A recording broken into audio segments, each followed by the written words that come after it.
देखिए पवन सिंह का आशु प्रियांशु के साथ फिर से एक धमाकेदार सॉन्ग आने वाला है। तो नमस्कार दोस्तों, आप देख रहे हो प्रेमरा चैनल। और दोस्तों चैनल पर नए हैं तो चैनल को लाइक सब्सक्राइब एंड वीडियो खूब शेयर करें। बता दें कि पवन सिंह का एक से बढ़कर एक धमाकेदार सॉन्ग आने वाला है। जी हाँ मेरे दोस्तों, बता दें कि पवन सिंह का आशु प्रियांशु के साथ एक जबरदस्त लेवल का सॉन्ग आने वाला है, जिसकी शूटिंग दिल्ली में हो रही है। और जिसके सेट से कुछ तस्वीरें वायरल हो रही हैं, जहाँ आप देख रहे हो स्क्रीन पर चल रहे वीडियो को देख रहे हो। बता दें कि बहुत बेहतरीन बेहतरीन सॉन्ग आने वाला है।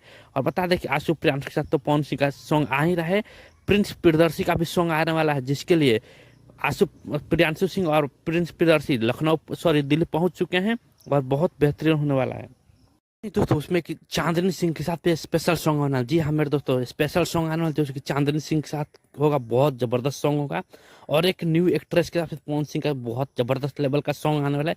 और सेम ये पावे पड़ी सॉन्ग जैसा होगा, क्योंकि इसमें क्वालिटी बहुत मजेदार होगा। तो कैसा लगा?